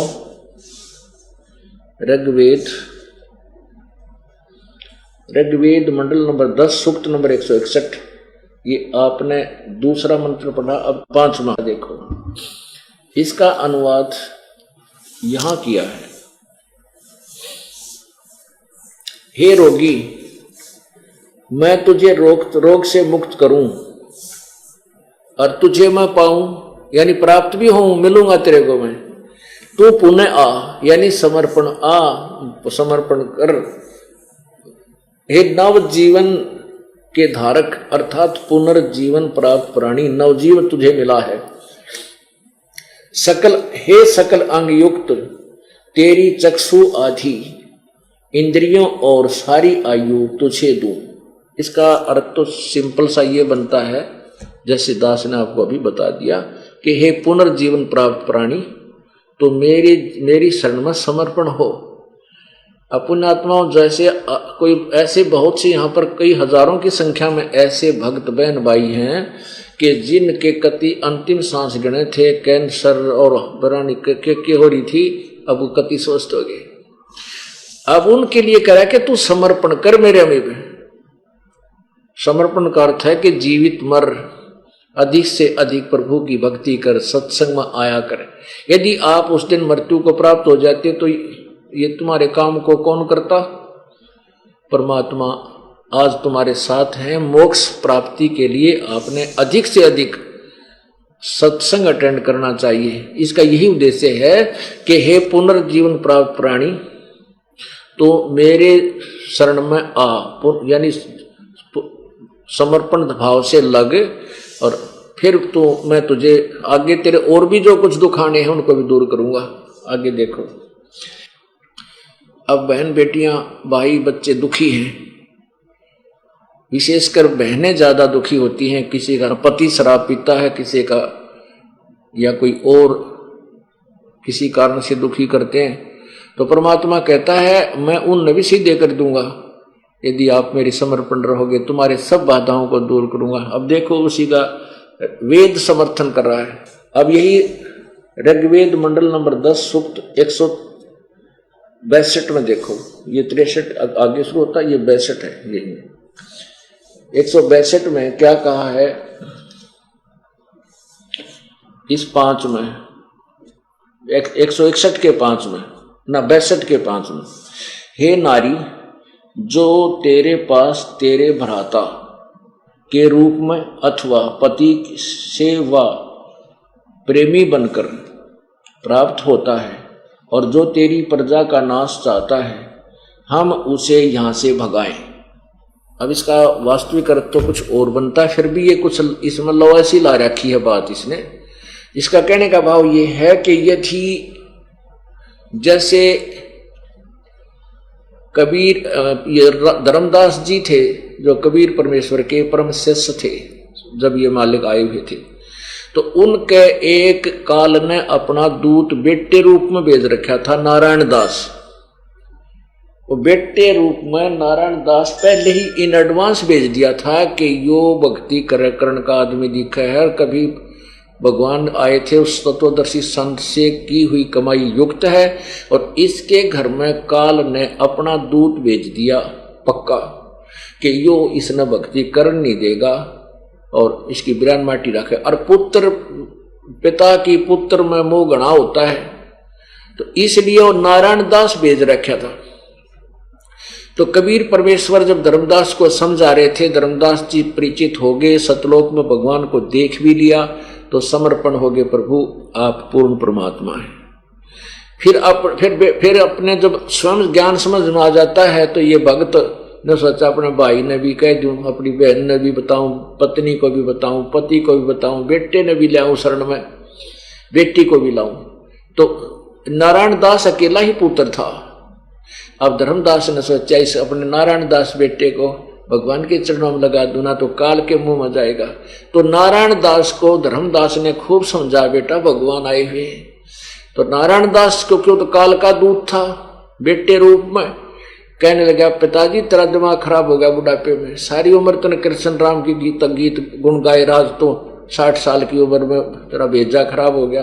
एक जुलाहे धानक को तू भगवान मान पर बैठा, ऐसी बेहुदी बातें गाड़ दे, गुंडा है, बदमाश है, हमारे पैसे को हड़प करना चाहता है, हमारे पास पैसे गणे इसलिए धक्के खावा, यहाँ तीसरे दिन आ बैठे। अब धर्मदास रोए बतेरा अंदर, बेटा ऐसी बात नहीं है, रहियो भगवान आया है। तो धर्मदास जी ने अपने गुरुदेव उस परमेश्वर कबीर जी से कहा, प्रभु मेरे बेटे ने समझाओ, ये काल के मुंह में जाओगा, नालायक मानता को ना। अब नारायण दास को कबीर साहब ने उनको तो मालिक था, परमात्मा को पता था कि यू कोनी मानन का, यू काग का है, कोयल का कोनी। तो उसने परमात्मा ने भी औपचारिकता से जैसे समझाते हैं भाई धर्मदास के न्यू मन में ना हो, कबीर परमेश्वर ने मेरे बेटे को ना समझाया, मान जाता है। बहुत समझाया, कई बार आए, जय बार समझा, और वो मानने नहीं के पड़ा रहे, तू पता है जिसा तू ज्ञान जानता है, मत बात करे मेरा पिताजी को तूने बहका लिया, तो पैसे ठगना चाहता है।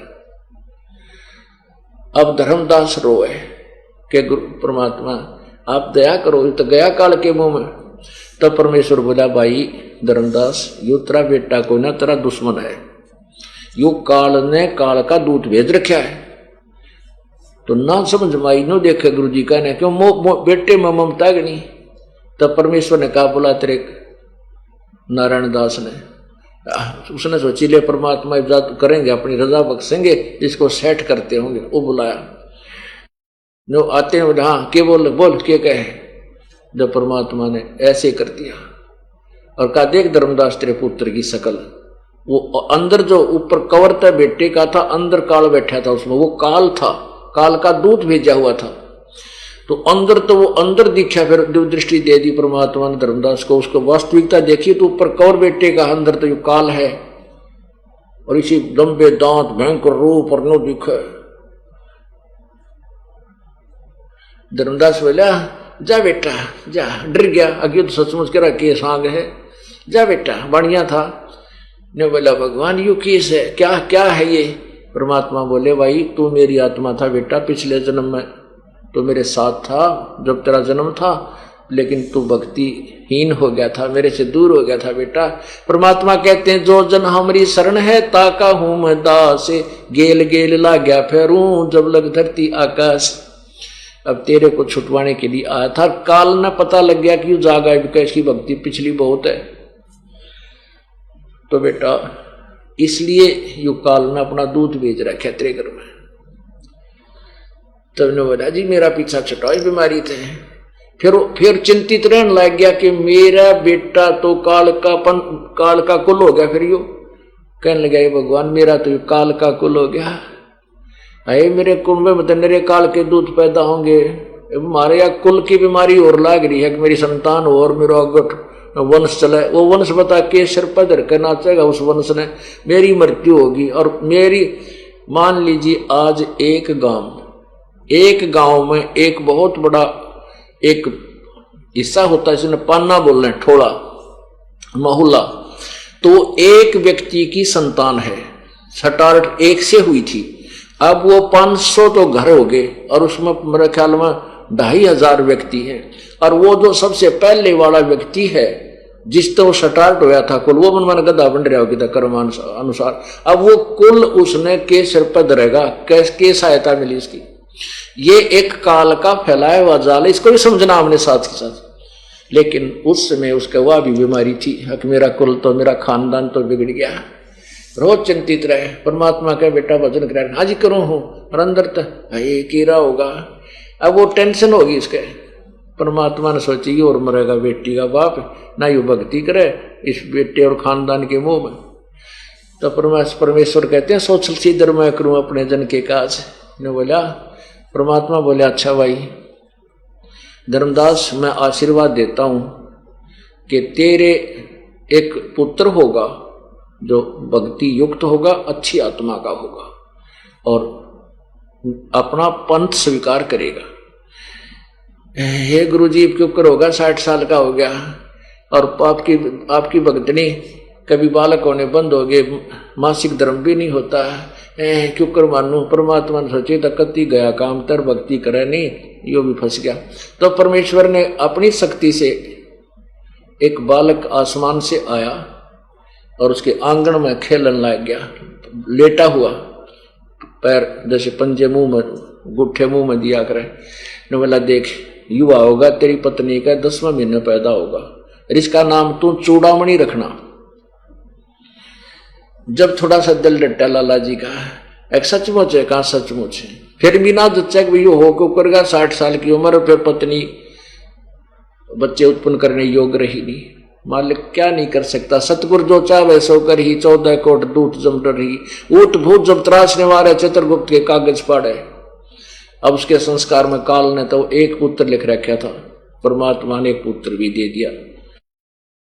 10वें महीने लड़का पैदा हुआ, सुंदर लड़का, अच्छा शील स्वभाव का, और उससे धर्मदास का फिर कुल चला और आशीर्वाद दे दिया कि चिंता ना करे, तेरे 42 वंश तक, 42 पीढ़ी तेरा वंश चलेगा, फिर नहीं रहेगा 42। तो इस प्रकार तो यहां वही कहा है कि तेरे आगे चल के भी इसमें काफी निर्णय दिया हुआ है कि यदि तेरा को भाई, पति, पुत्र, अब जैसे एक प्रेमी बनकर, ये शत्रु भी होते हैं, बहुत से शत्रु होकर के कोई पिछले जन्म का लेन देन करते हैं। जैसे हमने बहुत से प्रमाण देखे हैं कि लड़कियां, बेटी, बहनें किसी व्यक्ति के साथ मोहब्बत कर लेती हैं, बाद में फिर वो छोड़ छाड़ जाते हैं, वह ब्रैन मैटी हो जाती है, रोती फिरती है, वो किसी और ने कमा कहीं, क्योंकि दुष्ट आत्मा तो फिर दुष्ट कर्म ही करता रहता है। तो ऐसे कहता है कि तेरा प्रेमी बनकर भी तुझे ऐसा होता है, उसको भी मैं, जब तू नाम में जुट जाओगे तो आपके बैड संस्कारों को मैं ठीक करता चलूंगा, सेट कर दूंगा। यानी कहां तक वेदों में कितना निर्मल ज्ञान दे रखा है, कहां तक परमात्मा सहयोग देता है। मेरे नकली संतों ने इन्हीं की आड़ में और सारा ही अज्ञान ठोक दिया।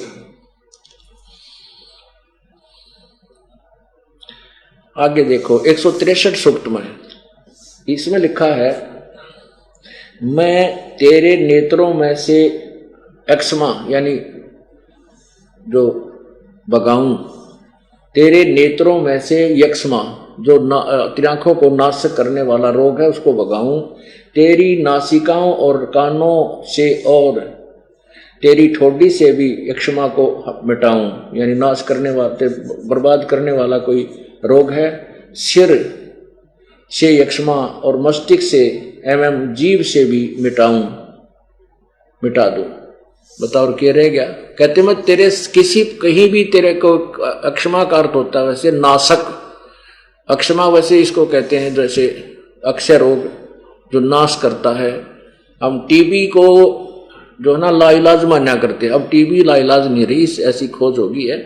तो अब कैंसर होगी अक्षय, अक्षय माने जो नाश कर दे, नष्ट कर दे, बर्बाद कर दे, जिसका अभी तक इलाज नहीं बन पा रहा। कहते परमात्मा कहता अक्षय रोग यानी जो तेरे किसी भी अंग का नाश करने वाला हो और तेरे पूरे शरीर को बर्बाद कर दे, उसने भी ठीक कर दो। आगे देखो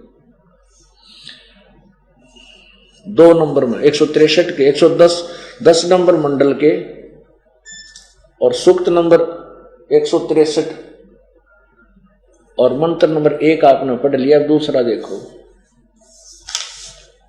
ये दूसरा। हे रोगी, तेरी भुजाओं में बैठे क्षमा को ग्रीवा के सिरों से ऊपर की ओर यानी गर्दन से ऊपर जाने वाली धमनियों यानी नाड़ियों से, अस्थियों से व संधि भाग से, कंधों और बाहुओं से दूर करूं। तेरे कंधे में दर्द हो या किसी प्रकार का भयंकर रोग हो, गर्दन में हो, गले में हो, ऊपर किसी प्रकार उसको ठीक करूं। आगे देखो तीसरे में, तेरी अंतड़ियों से आत्मा में खराबी हो, गुदा नाड़ियों में यानी तेरा बवासीर वगैरह हो, एवं स्थूल आंतों से, हृदय से तेरा हृदय रोग हो, तेरे दोनों गुर्दों से, यकृत यानी लीवर से और हृदय से, उदर सचित अन्य भोजन पाचक तिल्ली आदि यंत्रों से यक्षमा को हटाऊं। आगे बहुत कुछ लिख रखा, कति एक एक अंग के ऊपर कहते मैं भगवान सब कुछ कर सकता हूं। और पुण्यात्मा नाड़िया निशा उल्टा पाठ पढ़ा रखे, भगवान कुछ नहीं कर सकता, भगवान रोकट क्या करे, हाँ वो कहाँ उड़ जाओ रोकट क्या कर दे। ये भगवान की महिमा में सारा कुछ लिख रखा है कि वो के कर दे। कौन? कबीर देव, वो कबीर प्रभु। और कबीर जी ने कलयुग में 1398 से 1598 के बीच जब 120 वर्ष तक पृथ्वी पर रहे तो उन्होंने अनेकों चमत्कार किए थे। मृत्यु को प्राप्त कमाल और कब्र से निकलवाकर कमाली को जीवित किया था, जिसके साक्ष्य आज भी कबीर सागर नामक ग्रंथ में मौजूद हैं, जिससे यह सिद्ध होता है कि समर्थ परमात्मा कबीर जी हैं और इन्हीं की भक्ति करने के लिए वेद कहते हैं। जैसे ऋग्वेद मंडल 1 सूक्त 1 मंत्र 5 में लिखा है, अग्निः होता कवि क्रतु सत्यः चित्राश्रवस्तम देवः देवेभ्य आगमत। अनुवाद होता साधकों के लिए पूजा करने योग्य अविनाशी अग्निः प्रभु क्रतु सर्व सृष्टि रचनहार कविर कविर कबीरदेव है, जो सत्य चित्र अविनाशी विचित्र तेजोमय शरीर युक्त आकार में श्रवस्तम सुना जाता है। वह देवः परमेश्वर देवे भी सतभक्ति करने वाले सर्व विकार रहित देव स्वरूप साधकों द्वारा आगमत प्राप्त होता है। अर्थात सर्व सृष्टि रचनहार कुल का मालिक कबीरदेव अर्थात कबीर परमात्मा है, जो साधकों के लिए पूजा करने योग्य है, जिसकी प्राप्ति तत्वदर्शी संत के द्वारा बताए वास्तविक भक्ति मार्ग से देवस्वरूप भक्त को होती है। सवाल नंबर 3, आप कह रहे हो कि कबीर जी परमात्मा है, उनकी भक्ति करनी चाहिए, लेकिन कबीर जी तो कवि व संत थे, उनकी भक्ति से हमें क्या लाभ हो सकता?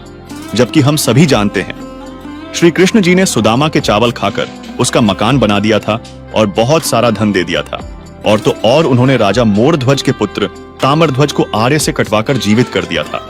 तो क्या यह समर्थ नहीं है? ऋग्वेद मंडल 9 सूक्त 96 मंत्र 16 से 20 में प्रमाण है कि वह शिशु रूप में प्रकट कबीर परमात्मा अपना तत्व ज्ञान कबीर वाणी अर्थात कवित्व के माध्यम से बताता फिरता है, जिससे उसे लोग कवि व संत कहने लग जाते हैं, लेकिन वह होता है परमात्मा। ऋग्वेद मंडल नंबर 9 का सूक्त नंबर 96 इसमें 16 नंबर मंत्र में क्या कहा है कि हे परमात्मन पूर्ण परमात्मा सर्वोपरि रहस्य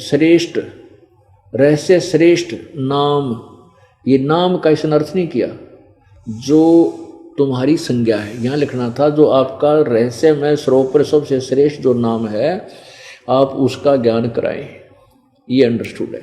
अब इसमें वो स्पष्ट लिखा है वो कबीर गिरभी कावीना कबीर। अब कबीर गिरभी कबीर वाणी कबीर संत सोम पवित्रम अत्यति रेभन।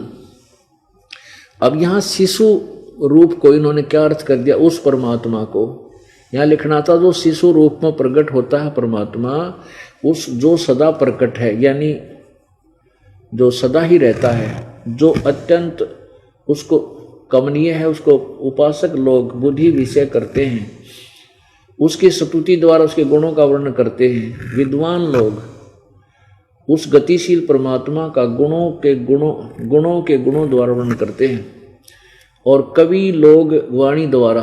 है कबीर गिरभी, यहाँ लिखना था ये कबीर गिरभी। कबीर गिरभी माने वाणी और कबीर माने कबीर। कबीर वाणी लिख देना था, वो कबीर वाणी द्वारा काव्य न कविताओं से यानी लोकोक्तियों के माध्यम से स्तुति करते हैं। वो परमात्मा स्वयं ही आता है और वो सोम, वो अमर पुरुष, वह पवित्र परमात्मा कारणवस्था आदि गरजता हुआ अतिक्रमण करता है, गरजता हुआ। अब इन्होंने तो अज्ञान करने का पूरा ठेका ले रखा था, ज्ञान था ही नहीं, थोड़े बहुत अनुवाद कहीं ठीक कहीं गलत कर कराकर अपना यो दुनिया में पेश कर दिया। और ना जाने कितने लोग इनको वेदों को खरीद खरीद के घर पर धर रहे हैं और किसी ने पता नहीं इसमें लिखा क्या है। इसका का अर्थ ये है कि वो परमात्मा कबीर है, उसका नाम कबीर है और वो अपनी कबीर वाणी के द्वारा अपने तत्व ज्ञान का प्रचार करता है और उसको गरज गरज कर ऊंची आवाज में सुनाता है, जिस कारण से उसको प्रसिद्ध कवि की उपाधि प्राप्त होती है। आगे देखो 19वें में 18वें में ऋषि मना ये ऋषि कृत सर्वशास्त्र शरणिथ पदवी कवि नाम तृतीयम धाम महिषी। यहाँ कवि नाम का अर्थ बड़ी ई की मात्रा है, यह कवि नाम माने यहाँ कवि की पदवी प्राप्त करता है। क्या ऋषि मना ये ऋषि कृत सवर्षा सहस्रणिथ पदवी कवि नाम तृतीय धामम महिषी शिष्यम सोम संत शिष्य संत सोम विराजमानु राजती स्तूप। इसका अर्थ है कि वो परमात्मा जो कबीर परमात्मा है वो ऋषि रूप में प्रकट होता है, जज्ञानम शिशु रूप में प्रकट होता है, बड़ा होकर के संत या ऋषि कहलाता है। और उस ऋषि के द्वारा की हजारों वाणी लिखी बोली जाती हैं, वो उनके ऋषि मना ऋषि स्वभाव साधु स्वभाव के भक्त वृंद के लिए स्वर्ग के समान प्रिय होती हैं। और वो कवि नाम पदवी, वो परमात्मा वाणी को कविताओं के माध्यम से बोलने के कारण एक प्रसिद्ध कवि की उपाधि प्राप्त करता है, पदवी प्राप्त करता है। और वो परमात्मा ऊपर सतलोक की स्थापना करके उसके तीसरे धाम में विराजमान है और तेजों में शरीर युक्त है, उस गुम्मज में रहता है। शतुप माने गुम्मज। अब देखो इन्होंने क्या अनुवाद किया है। 9 का 86 ऋग्वेद मंडल नंबर 9 96 सूक्त 96। अब मंत्र नंबर 18 आपको इन्हीं का अनुवाद दिखाया है। सोम स्वरूप परमात्मा, सोम माने अमर, अमर परमात्मा पालन की इच्छा करता हुआ जो महान परमात्मा तृतीयम धाम, सीधा अर्थ है तृतीयम धाम, देवान या पितर इन दोनों से पृथक, यहाँ तीसरा जो मुक्ति धाम है उसमें विराजमान है। अब ज्ञान योगी कहीं शब्द नहीं है संस्कृत मूल भाषा में। इसका अर्थ है वो परमात्मा उस तीसरे धाम मुक्ति धाम में विराजमान है। अब 20 में देखो कति क्लियर हो गया। इसी के ऋग्वेद मंडल नंबर 9 सूक्त 96 के ये 18 आपने पढ़ा। अब 19 है इसमें तुरियम चौथा धाम माने परम पद, चौथा धाम भी लिख रखा है इसमें, तुरियम चौथा धाम। ये धाम है ना, अर्थ गलत कर दिया, परम पद परमात्मा है। ये चौथे धाम ये ऊपर के लोकों में के विषय में है, जो सबसे पहला वो अकय लोक उसके। अब 20 में क्लियर कर दिया वह परमात्मा, वो कबीर परमात्मा जिस प्रकार एक संघ को, ओहो एक बहुत बड़े संघ माने समुदाय को उसका सेनापति प्राप्त होता है, उसी प्रकार यानी एक बहुत बड़े जन समूह का वो मुखिया गुरु रूप में होता है। इसी प्रकार ब्रह्मांड रूपी कोश को प्राप्त होकर उच्च स्वर से गरजता हुआ, अब परमात्मा उच्च स्वर से गरजता हुआ इस ब्रह्मांड रूपी विस्तृत प्रतिखंड में भली भांति प्रविष्ट होता है। अरे भले आदमी, अगर वो एक देशीय था, परमात्मा सर्वव्यापक है, एक देशीय नहीं है, फिर चलकर क्यों कराया, गरजता हुआ के अर्थ था, भली भांति प्रविष्ट होता है। और देखो जैसे कि मरिये माने मनुष्य, मनुष्य शोभर शरीर को धारण करता हुआ, जैसे परमात्मा मनुष्य की तरह शोभर शरीर धारण करता हुआ अत्यंत गतिशील पदार्थों के समान यानी कति तीव्र गति से प्राप्ति के लिए गतिशील होता हुआ वहां से चलकर धनों के लिए कटिबद्ध होता है।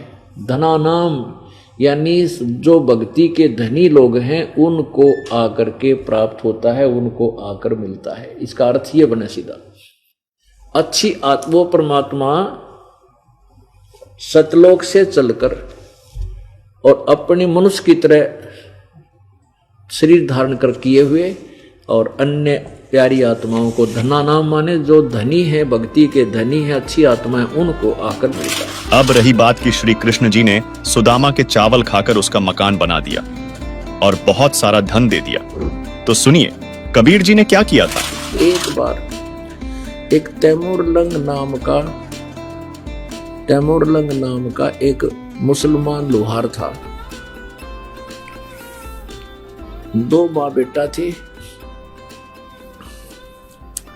पिता की मृत्यु हो चुकी थी, गरीबी घनी थी। वो क्या करता था कि साहूकार किसानों के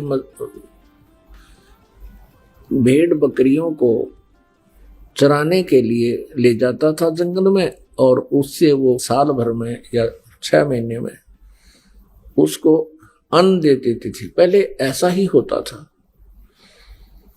और फिर शाम के समय उनकी बकरियों को उनके घरों छोड़कर भेड़ बकरियों को वो फिर शाम के समय ओवर टाइम करा करता एक लोहार के एरन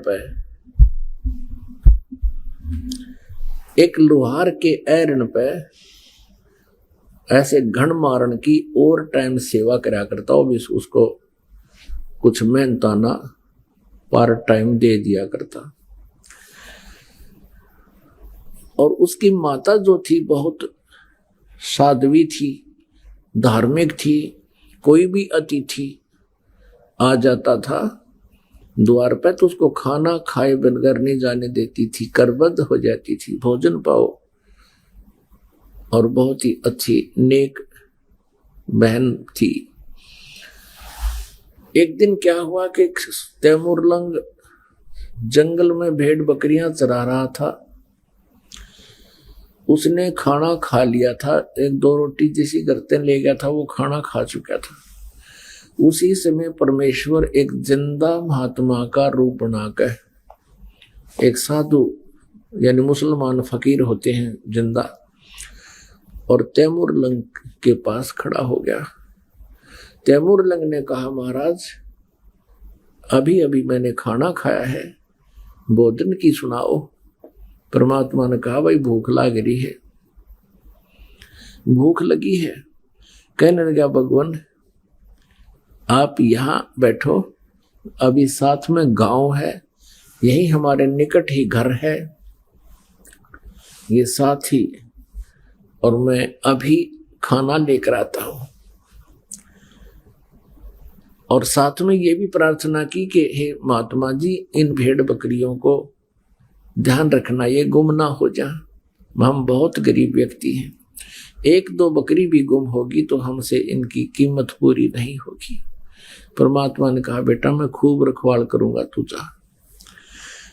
दौड़ा आया, अपनी माँ से कहा, माँ, क्योंकि जैसा बच्चा घर में देखता है वैसी ही भावना उसकी विचार बन जाती है।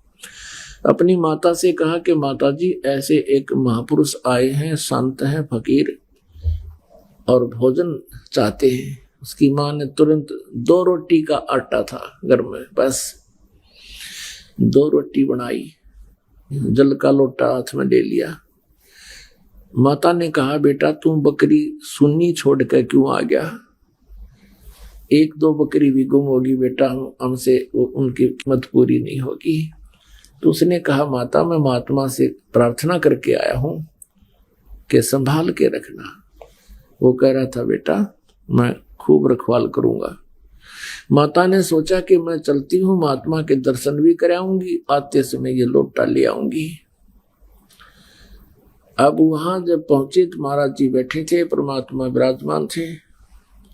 माई ने रोटी रख दी आगे और लोटा जल का रख दिया और कहा, महाराज जी हम घने गरीब हैं, ऐसा आशीर्वाद दो महात्मा, हम हमारे पास कुछ धन हो जा। परमात्मा रोटी खाने लायके, 1 रोटी खाई थी दाता ने, इतने में माई ने 6 बार प्रार्थना कर दी हे भगवान हम घने गरीब हैं, हे परमात्मा हमें कति रोटी भी ना मिलती, कई बार तो कुछ दया बख्शी हो, कुछ आशीर्वाद दियो। खाना खा के और पी के पानी जल मालिक ने वहां बेल या जैसे बकरी बांधन की बेल होया करे, ये भैंस भूस गाय को बांधते हैं लोहे की, और बकरियां की होती है पतली पतली सी, बिल्कुल पतले तारों की बेल बनी होती है। वह बेल उठाई, वह चैन, और उसको 4 बार मोड़ लिया, इतनी रहेगी वह, और खड़ा होकर उसके पुत्र के उस तैमूर लंग का परमात्मा ने पीठ में न्यू करके 7 1 2 3 7 मारी, और फिर 2 मारी, फिर मारी लात और मुके। माई ने सोचा यू महाराज जी तो नाराज हो गया दी, खैर क्या यू मेंटल है, बता बे मतलब मेरे बेटे ने पीटन लाग गया। तो माई ने कहा महाराज जी मेरे पुत्र ने कोई गलती कर दी। परमात्मा ने कहा माई तेरे पुत्र को 7 पीढ़ी का राज दे दिया है, तुम्हारे को 7 पीढ़ी का राज बख्श दिया है, ये 7 जो संगल मारी है और फिर लात और मुक्के मारे हैं, उसके बाद तुम्हारा राज्य टुकड़ों में बट जाएगा। पुणात्मा तैमूर लंका पोता था बाबर, और उससे लेकर के औरंगजेब तक 7 पीढ़ी ने दिल्ली का राज कराया, और औरंगजेब के बाद फिर ये इनका राज्य छोटे छोटे टुकड़ों में विभाजित हो गया था। ये तो इतिहास साक्षी है। अपने आत्माओं क्या हुआ, अम्माई ने सोचा ये तो सचमुच कोई वैसे ही कोई पागल सा आदमी है, ये ऐसी बात कह रहा है, तेरी 7 पीढ़ी का राज दे दिया, समय पर टूक नहीं, कोई बात नहीं, शांत होकर आ गई अपने घर पे हमने। अब क्या हुआ कि कुछ दिनों के बाद तैमूर लंग ने क्या देखा कि उसी अक्षेत्र का एक राजा बहुत बदमाशी करया करता। गांव में जो भी कोई सुंदर लड़की होती युवा, उसको अपने उन नौकरों से, क्योंकि मुखबर होते थे गांव गांव में उनके, वो संकेत कर देता और उसके वह सिपाही ठा लाते। ऐसे ही उसी गांव की एक लड़की, युवा लड़की, खेतों से पशुओं का चारा लिए आ रही थी। तैमूर लंग वहां बकरी भेड़ चरा रहा था। इतने में उस राजा के नौकर एक उसी गांव की उस लड़की को जबरदस्ती करके अपने वाहन में घोड़ों के ऊपर डालना चाह रहे थे। उसने शोर मचा दिया, अरे भाई तैमूर आइए, अरे तैमूर भाई मने बचाइए। और पाड़ी दौरा तल्ला ठोस एक बांध कर सिर का कपड़ा और डे का लठ बाज लिया, मट्टा मट सैनिकों के कई गट्टे तोड़ दिए। अब वो कई जने थे तो तैमूर लंग को इतना मार पीट दिया, उसको मृत करके छोड़ कर चले गए। वो परमात्मा का आशीर्वाद था, वो जीवित हो गया और गांव के लोग पहुंचे, उसको घर ले आए, कुछ दिन में स्वस्थ हो गया।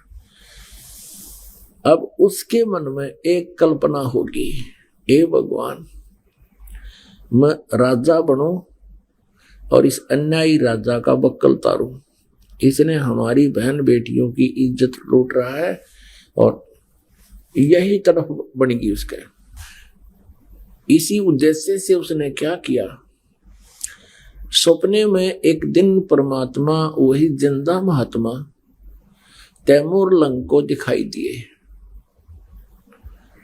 और कहा, बेटा जिस एहरन पर तू पार्ट टाइम काम करता है, हथौड़े मारन जाता घण मारने, उस एहरन ने मोल ले ले। और उसके नीचे एक बहुत बड़ा खजाना दबा हुआ है, हीरे पन्ने द्वारात सोने की असरफियां, बहुत घना खजाना है। और परमात्मा ने कहा, तू बोला स्वप्न में बात की कि भगवान हम कैसे खरीदेंगे, पैसा तो है नहीं। प्रभु ने कहा कि आप उनसे जिक्र करना और उधार पे ले लेना, वो दे देगा। कहते परमात्मा जब दया बख्शता है दोनों तरफ से रिमोट से चलाता है। सुबह उठा, अपनी माँ से वो स्वप्न बताया कि माता जी ऐसे ऐसे वही महाराज दिखाई दिए थे और ये कह रहे थे कि तू उस मोल ले ले। अब उसी रात्रि में उसकी माता जी को भी परमात्मा से दिखे। उसकी माँ ने भी कहा, बेटा मुझे भी स्वप्न थोड़ा थोड़ा याद है, आज भगवान वही संत वो फकीर दिखाई दिए, पर बेटा मैंने वो समझ नहीं सकी, मेरा याद को ना उन्होंने के बात कही थी। तैमूरलंग ने कहा, माँ मेरे सारी बात याद रहेगी। तो कहने लगी, बेटा हमने कौन देगा, वो एरन का स्थान था को 20, 30, 50 गज, तो हमें कैसे देगा, हमारे पास पैसा नहीं। तो तैमूरलंग ने कहा कि माता जी महात्मा जी कह रहे थे, तू एक बार